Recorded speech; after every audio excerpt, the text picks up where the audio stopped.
बिस्मिल्लाहिर्रहमानिर्रहीम। सैयदा ज़ैनब रज़ी अल्लाह अन्हा जब पैदा हुई तो उस वक्त नबी करीम सल्लल्लाहु अलैहि वसल्लम की उम्र मुबारक 30 साल थी। उनका निकाह मक्का ही में अबू अल-आस रज़ी अल्लाह अन्हु बिन रबी से हुआ था। अबू अल-आस रज़ी अल्लाह अन्हु की वालदा हाला बिनत खलीद हज़रत खदीजा रज़ी अल्लाह अन्हा की सगी बहन है। ये निकाह हज़रत खदीजा रज़ी अल्लाह अन्हा के सामने हुआ था। सैयदा ज़ैनब रज़ी अल्लाह अन्हा अपनी वालदा के साथ ही दाखिल इस्लाम हुई थी, मगर अबू अल-आस रज़ी अल्लाह अन्हा का इस्लाम ताख़ीर में रहा। जंग बदर में अबू अल-आस रज़ी अल्लाह अन्हु कुरैश की जानिब थे। उनको अब्दुल्ला बिन जबीर बिन नौमान इंसारी ने असीर कर लिया। सैयदा ज़ैनब रज़ी अल्लाह अन्हा ने उनके फ़िदिया में अपना वो हार बेचा था जो खदीजा रज़ी अल्लाह अन्हा ने बेटी को जहेज़ में दिया था। इब्तदाई अयाम नबुव्वत में काफ़रान मक्का ने अबू अल-आस रज़ी अल्लाह अन्हु को बहुत उकसाया कि वह हज़रत ज़ैनब रज़ी अल्लाह अन्हा को तलाक दे दे, मगर उसने हमेशा इनकार ही किया। एक मौका पर आप सल्लल्लाहु अलैहि वसल्लम ने इस फ़ेल की तौसीफ़ शुक्रगुजारी के साथ फरमाई थी। अबू अल-आस रज़ी अल्लाह ताला अन्हु ने असीरी बदर से रिहाई पाते नबी करीम सल्लल्लाहु अलैहि वसल्लम से वादा किया कि सैयदा ज़ैनब रज़ी अल्लाह अन्हा को हिजरत की इजाज़त दे देगा।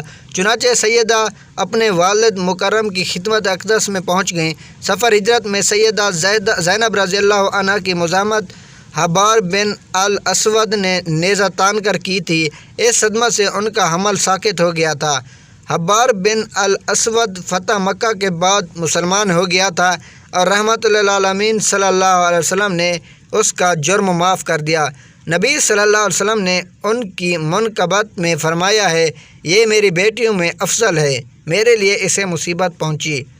अबू अल-आस रज़ी अल्लाह अन्हु को सैयदा ज़ैनब रज़ी अल्लाह अन्हा से बहुत मोहब्बत थी।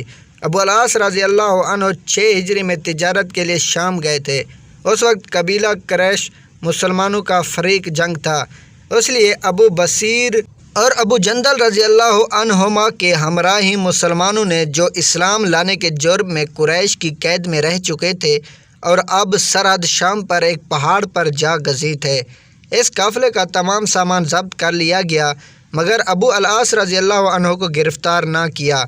अबू अल-आस रज़ी अल्लाह अन्हु वहाँ से सीधा मदीना तैयबा पहुँचा। नमाज के वक्त मस्जिद में सैयद ज़ैनब रज़ी अल्लाह अन्हा की ये आवाज़ मुसलमानों के कान में पड़ी, मैं अबू अल-आस बिन रबी को पनाह देती हूँ। ये आवाज़ उस वक्त सुनी गई जब मुसलमान नमाज में दाखिल हो चुके थे। नमाज से फ़ारिग हुए तो नबी सल्लल्लाहु अलैहि वसल्लम ने फ़रमाया, लोगों तुमने भी कुछ सुना जो मैंने सुना है? सब ने अर्ज़ की, जी हाँ। फ़रमाया, वल्लाह मुझे इससे पहले कुछ इल्म ना था। मैंने ये आवाज़ तुम्हारे साथ ही सुनी है और पनाह देने का हक़ तो हर अदना मुसलमान को भी हासिल है।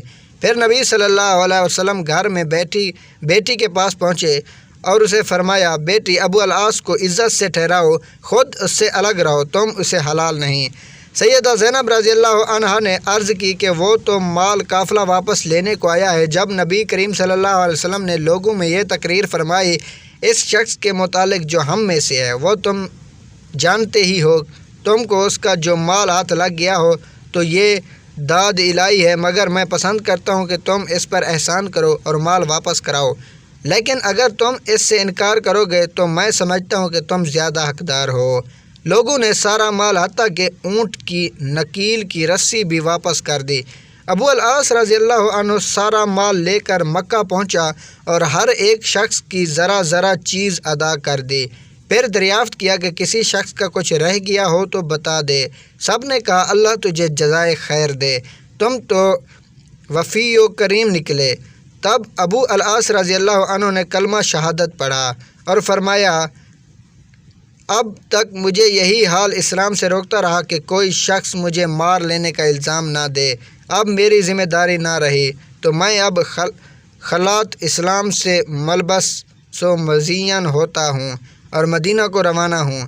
वह मदीने पहुँचे तो नबी करीम सल्लल्लाहु अलैहि वसल्लम ने 6 साल की मफ़ारकत के बाद निकाह अव्वल ही पर सैयदा ज़ैनब रज़ी अल्लाह अन्हा को हज़रत अबू अल-आस रज़ी अल्लाह अन्हु के घर रुखसत कर दिया। सीरत इब्न हिशाम जिल्द 2 सही इस्लामी वाक़िया सफ़ा नंबर 91 to 95।